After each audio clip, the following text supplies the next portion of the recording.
Welcome back to Beyond the Curve. I have some great and exciting videos for you today. We're going to take a deep dive into the hollow earth, into the city inside the earth known as Agartha. Please hit that like button, share, comment, and subscribe. Let's do it.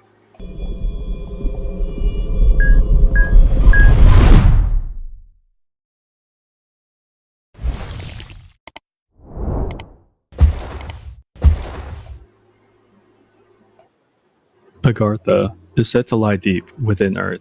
Vast underground cities with their own sun, Tibetan monks, and secret societies speak of it. Is it just legend or forbidden knowledge? Let's take a deep dive into the hollow earth. And if you're not familiar with this place, this is called Agartha. When a lot of people say that the inner earth is not even a real place. But the legend is that these underground hollow earths and civilizations hold stargates. And the legend says that it has creatures running around like that that's highly intelligent. And the story is that it's even insectoids down there, which come from space. But which one is which? Below or above? And legend also says that these creatures like this, allegedly, like Palladians / indigenous Atlantis beings with blue eyes and real tall. But if you know, you know. And this right here is allegedly how the place look underneath the ground, which hold millions of civilizations, allegedly. And also have crystallized cities just like this one here, America. So, could the hollow earth be real? Or could this be just one big myth? So, America, is it really places like this in a hollow earth that hold multi-civilizations and hold stargates to different parallels and universes? So, you guys, drop a comment below on what you guys think about the inner earth world. Do you think it's real or you think it's a myth?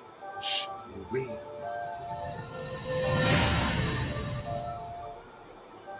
Thanks for watching this video. It was made for entertainment only, but if you So the government captured one of these native Antarctic people, or Agarthians as you call them, and interrogated. I mean, look, they had been studying this rogue country within Antarctica for decades, right? Of course, they captured one of the natives. How else were they supposed to get any information on the place? Look, regardless, the things that they found out in the conversations that followed suit, right, were just, it puts history in a different perspective. Let's put it that way. Wait, they were talking to this person? Well, look, I mean, wouldn't these people speak their own language? buddy, just because they have their own native language doesn't mean they don't understand others as well. Look, after they detained him, right, they figured he was going to speak in some kind of uninterpretable tongue, so they sent in a linguistic expert by the name of Pete Richards to do the interrogation, right? And so Pete sits there asking him all kinds of different questions, right, about their society, about who they are. But the guy just wouldn't say a thing. He was completely silent, right? Up until the point where Pete pulls out these pictures the agency had taken of this country's pyramids, right? And he sets the picture down as he says, "Can you tell me about these?" The guy didn't really budge, right? Like he didn't want to engage. And so Pete says, "Listen, we've seen structures like this before." He pulls out an image of the pyramids from ancient Egypt and shows it to him. And for the first time, the guy's expression just completely shifts, right? Like he was seeing something that he'd somehow seen before. And as he's staring at the image, he goes, "Second." Pete's just shocked this guy had finally spoke, right? And as he's just staring at him, a higher up agent in the room quickly says, "Pete, what the hell's that mean?" And with a kind of just wide-eyed, shocked expression of disbelief, Pete says, "It's Egyptian. It means old friend." Top 5 alien species hidden in plain sight. Number 3, the Agarthians. Beneath our feet lies a world untouched by time. Legend speaks of vast underground cities, glowing with technology older than our civilizations. The beings who inhabit them, the Agarthians, tall, pale-skinned, and human-like, but not quite human. Some say they are the last survivors of Atlantis. Others believe they are advanced extraterrestrials who found refuge in the hollow spaces of the Earth. Whistleblowers claim secret tunnels connect their cities to military bases. They rarely surface. But when they do, they watch, they study, and some believe they subtly influence our world. Are the Agarthians real, or just another myth buried in the dark? What do you think? Comment below if you think they're still down there, waiting. What if some or all of these underground cave systems and tunnels are nothing more than leftover roots from giant trees from our past?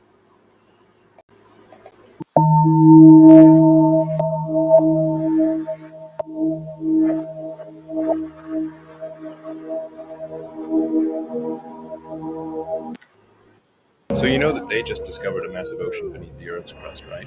Listen carefully, right? Because the theory at the end makes a bit of sense. Scientists literally just discovered an ocean 430 miles beneath the Earth's surface.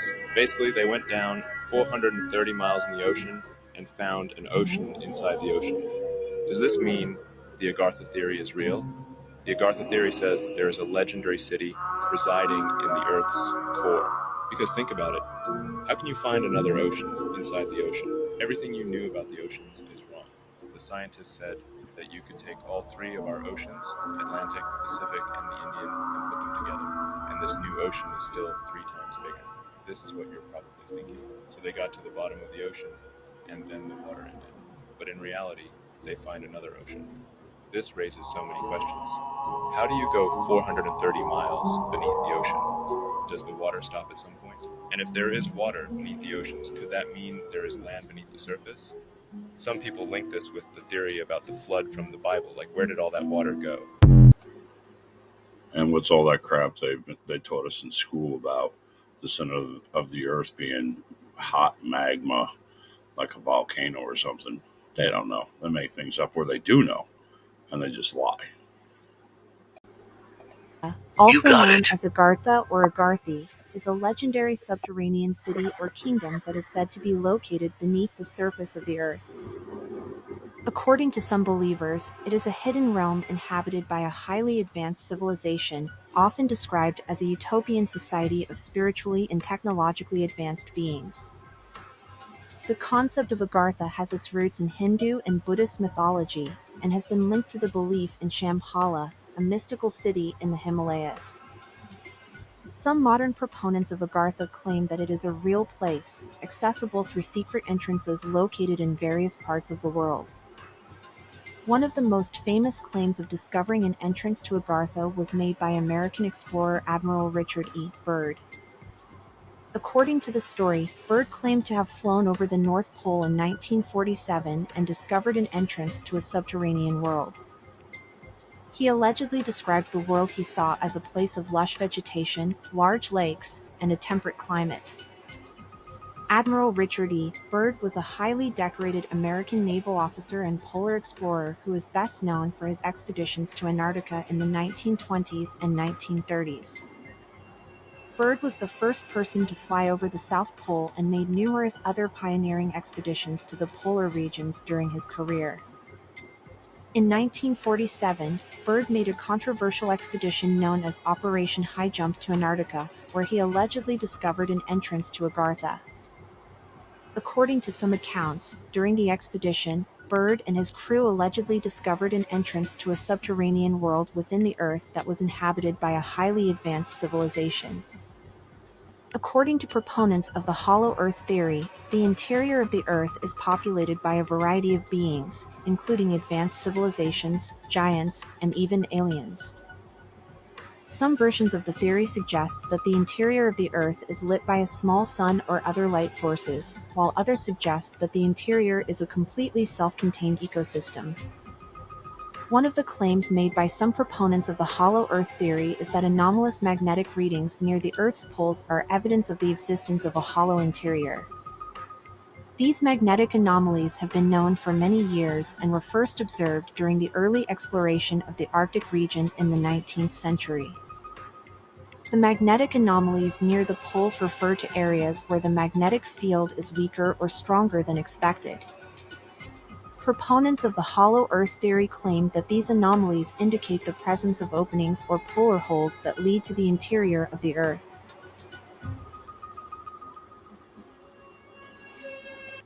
I tried to tell you that there's more land out there that you didn't know about, and you didn't believe me. But when I say I got your ass, oh, I've got got your ass. Lost world discovered beneath the ice in Antarctica. Oh, you son of a bitch. So these scientists started digging a hole 2 miles deep into the ice. And what they You notice he didn't say the part about the 34,000 years because he knows that their dating is all bullcrap. found was absolutely astonishing. There's a whole tropical land underneath the ice. So they're saying it comes in layers. You've got the thick ice, then you've got the lake, and underneath the lake, you've got the land. Now, for a long time, we've been saying that in Antarctica, you can get to the center of the earth. And some people are saying through that entrance in Antarctica, you can get to Earth's inner world. Agartha. Oh my days. So these Antarctic beings have built countries inside the continent? You think Antarctica is just ice? There are colonies down there, Antarcticians, actual nations hidden inside the continent. Not research bases, countries. See, Antarctica is twice the size of Europe, yet we've only explored, 15% of it? That's not because of harsh weather. It's because we're not allowed in. Not by government, by the natives. Yeah. There's an ancient peace treaty. They gave us a sliver of access. The rest, off limits, sealed, guarded, and at the heart of the continent, their crown jewel, Agartha, a kingdom built with frozen architecture and tech that looks like ancient Egypt met the future. I'm talking pyramids that generate energy, cities welded from ice using tech we don't even understand, free energy, unseen science. And outside Agartha, other breakaway civilizations. Some rebelled, some split off long ago. Poorer nations, but still way ahead of us in ways you wouldn't believe. 10 What's million really years under left from making the Antarctica? discovery of the freshwater lakes. The scientists decided that they wanted to set up an expedition to drill down to the largest of the lakes, Lake Vostok. It's said that this borehole took over 10 years to dig, and now it's fitted with an elevator that you can take all the way down. This elevator would take 8 scientists down to the lakes to verify their existence. But little did these scientists know, they were about to embark on an expedition that could cost them their lives. Shortly after they began exploring the lake, they would have a run-in with an organism known as Organism 46B. Organism 46B was very similar to that of an octopus, except it was much more lethal. It said it had a venom that could paralyze its prey for up to 150 feet. Then it would rip them apart at its leisure. And 46B did just this to one of their colleagues while they were diving in the lake. They said that though it is just like an octopus, it is actually much larger and has 14 legs. It's believed that 46B has some traits of the mimic octopus from the Indo-Pacific, except 46B could actually take its shapeshifting to another level. One crew member found this out the hard way. He witnessed as what he believed another diver was approaching him while in the water. As a result, he really didn't pay much attention to it until it was too late. Organism 46B had actually shapeshifted itself to mimic the look of a fellow diver. He would paralyze the crew member and tear him apart. After this second death of one of their colleagues, they knew that they had to capture the creature in order to study it. Naturally, Russia wanted to study it so they could possibly use it for warfare in the future. So they'd use the female crew member who was said to have extra fantastical traits. She was highly skilled at camouflaging herself and avoiding being killed. To me, this almost sounds like a Black Widow type woman from Avengers. So they'd place a massive net in the water and use her as bait. Sure enough, the creature would show up for its feast. As it approached, he'd quickly evade the beast, and they'd capture it in a massive net. They would then get the beast on the elevator, and they'd send it to the top, where scientists would put it in a tank. They'd then study it for years on end, and it's alleged that they still even have 46B contained. This is allegedly how they've come up with all the information they have on it. Russia also wanted to study the venom it used to paralyze its prey from over 150 feet. So this country in Antarctica, What about it? how long has it been there? Why doesn't anybody know about this? Buddy, Agartha is at least 10,000 years old. Look, when we first encountered the continent, they were already there, right? There's really no definitive way to measure how long they've existed, but Look, obviously the highest ranking intelligence authorities are well aware of this place, okay? And the restrictive Antarctic treaties are the reason nobody else is. Look, the Agarthians, they don't want us in. They live within a city built on inconceivably complex architecture, okay, pyramid-based energy systems that are reminiscent of ancient Egypt. Look, things we don't understand. We do believe that they have trade routes which lead through and beyond the ice wall, okay, connecting them to civilizations far out into the depths of the unknown lands, right? They are the bridge to a world which we have been closed off from, okay? They control the entire goddamn parameter of the ice wall. We've been studying them for decades to the best of our abilities, but it wasn't enough. And so, well, the CIA did the unthinkable, right? Asking AI what Agartha inner Earth looks like? Part 2.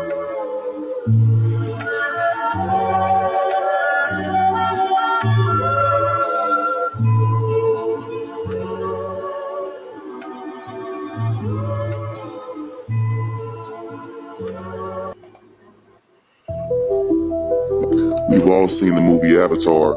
What I don't know is that General Admiral Byrd was the actual general in the movie, and that was actually a documentary when the USA sent their military into inner Earth to basically scope the area and take resources and colonize just like they do everything else.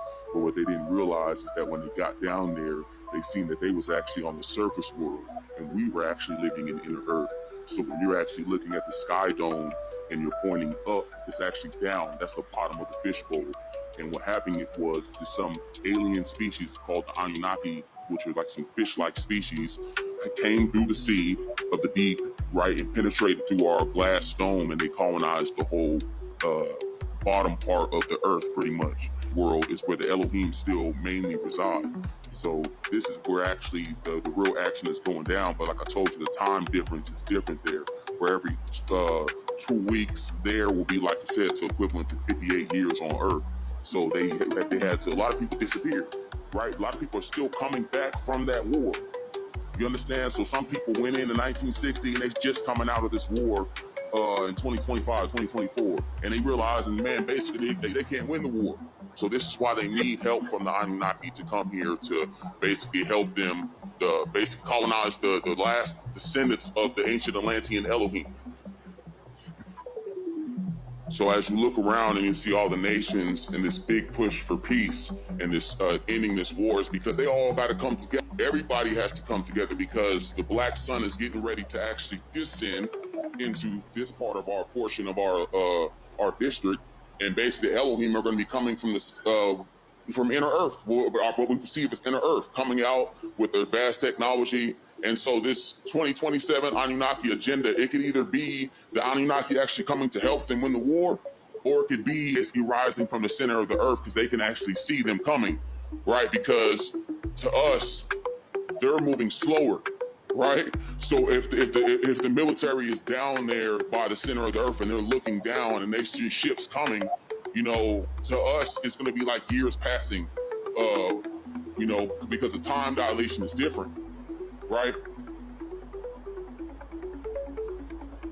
So as I was saying, all the militaries can observe the Elohim coming in a large from the surface to our world, and they won't start moving into our speed until they reach a certain timeline, and they're able to come through. And when they come through to our realm, they come into basically our speed.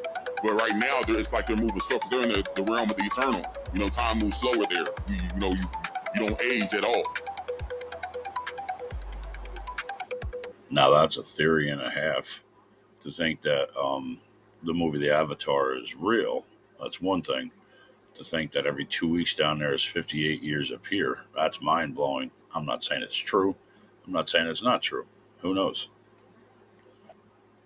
Living there for 2,500 years. There is one continent inside the earth and one ocean. Their capital city is built around the original lost Garden of Eden. The vegetation grows like a paradise. The people live to be up to 800 years old. They communicate with telepathy. The inner earth people have built these androids that fly their flying saucers out to reconnoiter the outer Earth. Our government has been knocking flying saucers out of the sky and back engineering these flying saucers. The people that live in the Hollow Earth are not extraterrestrials. They're from the lost tribe. The legendary city of Agartha, at the center of the earth. And at the center of that, the Vrilya. Unfortunately, the place is crawling with Vril. And I'm not hugely fond of shape-shifting reptilian humanoids. This should be interesting. Many different species inside the hollow earth and beyond the ice walls. Did you catch that? Do you notice how they set up the angle for their meal to resemble the Last Supper? Was it to mock it or an innocent mistake? What do you think? TikTok, this is for entertainment purposes only. Well, it certainly has been an interesting last few millennium. With this whole infiltrate the upper echelon of human society and manipulate them into destroying each other. Now, we might have just gone a little heavy on the political realm. Oh my God, and a little sucky, you know. Who knew that social media was gonna work? That was brilliant. Everyone too wrapped up in cat videos and sending pics to procreate instead of think with their brains. Very nice. Sure helped in my case during the elections. And you two crazy kids with your crusades, and nothing like a little monotheism to throw people into centuries of battles over exactly the same ideology. Laughing right in our faces. Truth in plain sight. Have you ever wondered what Agarthans might look like? Legends say Agarthans are tall with glowing skin and bright eyes. Their hair is said to shimmer like silver under the earth's light. Because of this, they are often mistaken for mythical creatures. Agarthans are believed to wear robes made of shimmering materials. These robes help them blend into their glowing surroundings.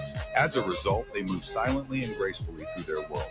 Their eyes are said to reflect the wisdom of ancient times. This means they are seen as guardians of hidden knowledge. Imagine meeting an Agarthan and learning their secrets. The city of Agartha, Hollow Earth. Willis George Emerson tells the story of Olaf Jensen's incredible journey to Agartha and the 2 years he spent living there with his father. Jensen and his father were traveling in their small fishing boat in an attempt to find the land beyond the north wind when a windstorm carried them through a polar opening into the interior of the earth.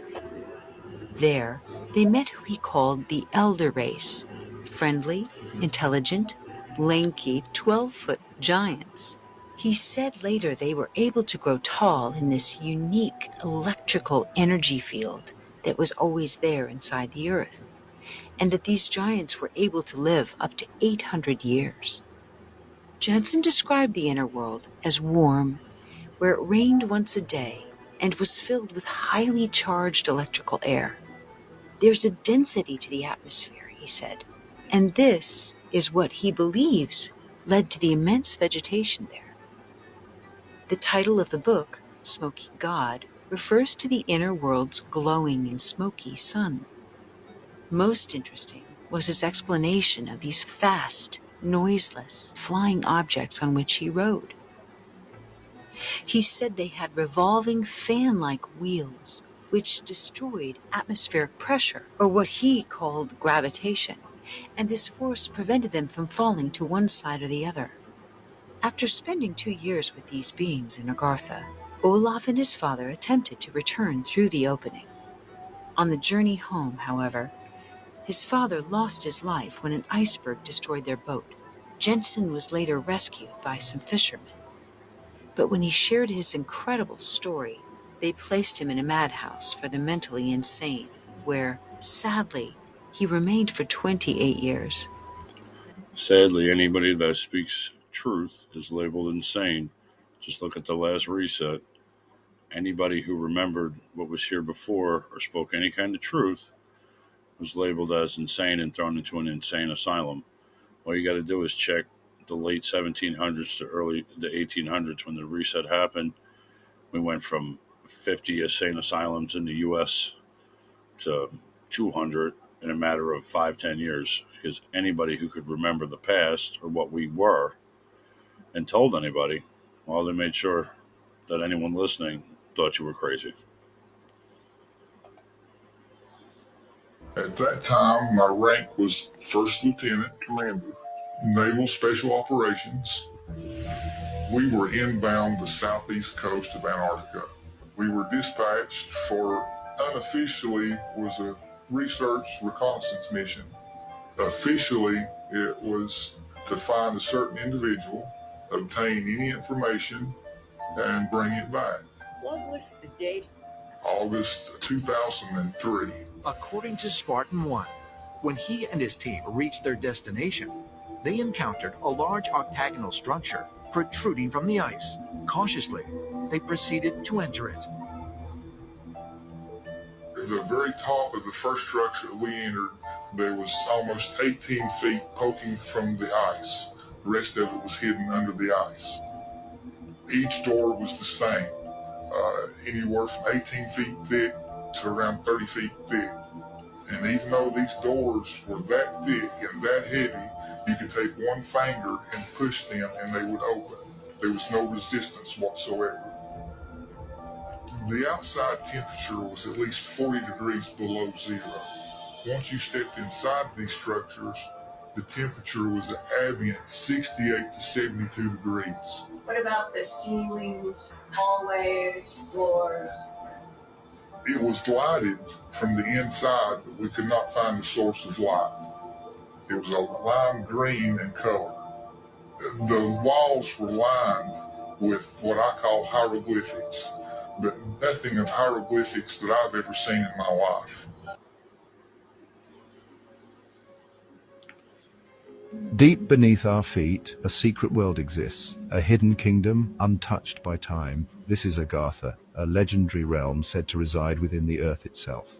Legends of such subterranean kingdoms are found across many cultures, but Agartha stands out, capturing the imagination of mystics and adventurers for centuries.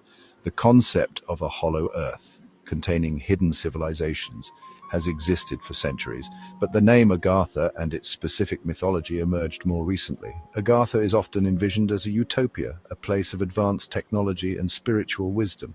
Its inhabitants, sometimes described as benevolent superhumans, are said to safeguard ancient knowledge. Agartha is more than just a physical location in these stories. It represents a hidden truth, a secret history of our planet and its connection to the cosmos. It's a place where earthly and spiritual realms intertwine, holding secrets to our past and perhaps even our future. The modern legend of Agartha began to take shape in the 19th century. French writer Louis Jacoliot, in his 1873 novel Les Fils du Dieu, first used the term Asgartha. He described it as a hidden city in Asia, remnants of a lost civilization with advanced technology. It was Alexandre Saint-Yves d'Alvèdre who truly popularized the legend of Agartha. In his 1910 work, Mission de l'Inde on Europe, he described a vast subterranean kingdom ruled by enlightened beings. He claimed to have learned of Agartha from a mysterious Afghan, Haji Sharif, who possessed ancient wisdom. Polish explorer Ferdynand Ossendowski added another layer to the myth. In his 1922 book, Beasts, Men and Gods, he recounted his travels through Mongolia. He claimed to have met with lamas who spoke of a powerful king of the world residing in Agartha. This king, they said, influenced world events from his hidden realm. These accounts, though lacking concrete evidence, captured the imaginations of many. The idea of a hidden kingdom, a source of ancient wisdom and advanced technology, resonated with those seeking answers beyond the mundane. Agartha became a symbol of hope, a hidden paradise waiting to be rediscovered. Theosophy, a mystical movement founded by Helena Blavatsky in the late 19th century, played a significant role in shaping modern beliefs about Agartha. Theosophists incorporated the legend into their cosmology, describing it as a spiritual center of the earth. Agartha, in theosophical teachings, became associated with spiritual enlightenment and hidden masters. These masters, it was believed, guided humanity from behind the scenes, influencing events to steer us towards a higher evolutionary path. Some theosophists even claim to have communicated with these Agarthan masters, receiving guidance and wisdom. The legend of Agartha continued to evolve throughout the 20th century. It found its way into various esoteric and New Age teachings. Some groups associated Agartha with other mythical places like Shambhala, often depicting them as opposing forces representing different spiritual paths. Tragically, the belief in a hidden Agarthan elite took a dark turn with groups like the Order of the Solar Temple. Their misguided interpretation led to tragic mass suicides in the 1990s, highlighting the potential dangers of misinterpreting such esoteric beliefs. The enduring allure of Agartha extends beyond esoteric circles. It has seeped into popular culture, appearing in novels, films, and video games. These portrayals often depict Agartha as a source of wonder and adventure, a hidden world full of mysteries and ancient secrets. Indonesian director Joko Anwar's 2024 horror series Nightmares and Daydreams features Agartha as a key plot element. The series explores the connection between our world and this hidden realm, suggesting that events in Agartha can have a ripple effect on the surface. While no scientific evidence supports the existence of Agartha, its power lies in its symbolism. It represents If there was evidence, would they show you or tell you? the unknown, the possibility of hidden wonders and lost civilizations. It embodies humanity's enduring fascination with the mysteries that lie beneath the surface, both literally and metaphorically. Agartha reminds us that there's always more to discover, secrets waiting to be unearthed. Whether a physical place or a product of our collective imagination, Agartha continues to inspire. Is the Earth hollow inside? There was once a legend that during the super deep drilling in Russia's Kola Peninsula, at a depth of 10 kilometers, they recorded the so-called screams of hell. But this was actually fake news. No one had ever really heard that recording, and it did not exist.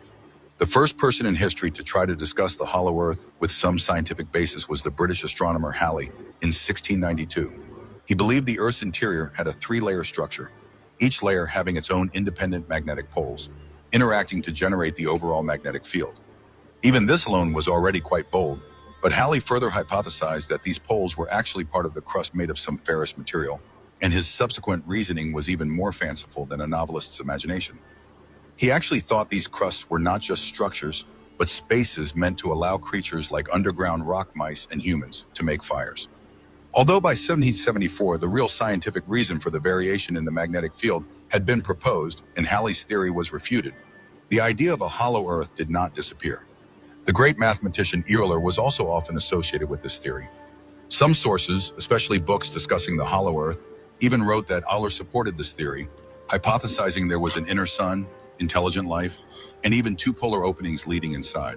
Some even said Euler calculated a mathematical proof that such a peculiar structure could exist stably. However, in Euler's actual papers, there is no clear evidence to confirm these claims. The concept of large holes at the Earth's poles was later vigorously promoted by a man named Sims. He publicized the hollow Earth theory by writing articles and giving lectures everywhere. According to Sims, both the North Pole and South Pole each have a massive entrance several thousand miles wide. The most fanatical modern believer in the hollow Earth is Rodney, who was fascinated by it at the age of 16. From then on, he began constantly searching for evidence to support this theory. He claimed he had found enough evidence to write a thick book to convince the world, listing many materials used to prove the hollow Earth's existence, including satellite images of polar entrances, aurora charts, seismic wave analyses, and more. What's more, he even linked auroras to solar flares from the inner sun erupting out of the poles. Rodney's claims were not limited to saying the Earth was hollow. He also connected this idea with the legend of the 10 lost tribes of Israel moving to the underground world. To make the underground world more lively, he placed early Viking conquerors of Greenland, World War II German refugees, and even the Inuit living there. However, if you think he was satisfied with just writing books, you'd be very wrong. In 2003, before publishing his book, Rodney and Steve Curry planned an expedition called Voyage to Our Hollow Earth. According to the plan, the first stage was to use a specially designed aircraft to search for the entrance from the air above the Arctic, then rent a Russian nuclear-powered icebreaker to actually sail to the underground world. However, in 2006, just 3 months before the first flight, his partner Curry was diagnosed with an inoperable brain tumor, and he passed away 2 months later. The underground world expedition had to be called off. Perhaps to make up for not being able to go, Rodney included in his book the accounts of 14 people who claimed to have visited the Earth's interior, along with his own commentary. Even more surprisingly, Rodney thought not only the Earth, but also planets, stars, and even asteroids were all hollow. So how do people like Rodney explain the scientific fact that space photos show no large holes at the poles? The answer is actually very... Photos are fake. CGI. Well, that was today's rabbit hole. Hollow Earth, Agartha, different species of people, animals inside the Earth, beyond the ice wall. I'm sure a lot of different elites around the world know the truth about this, but we'll never know. They changed history. They threw people that knew anything about anything in insane asylums. If you like today's video, please hit the like button, share, comment, and subscribe. And I'll catch you on the next one. Thank you.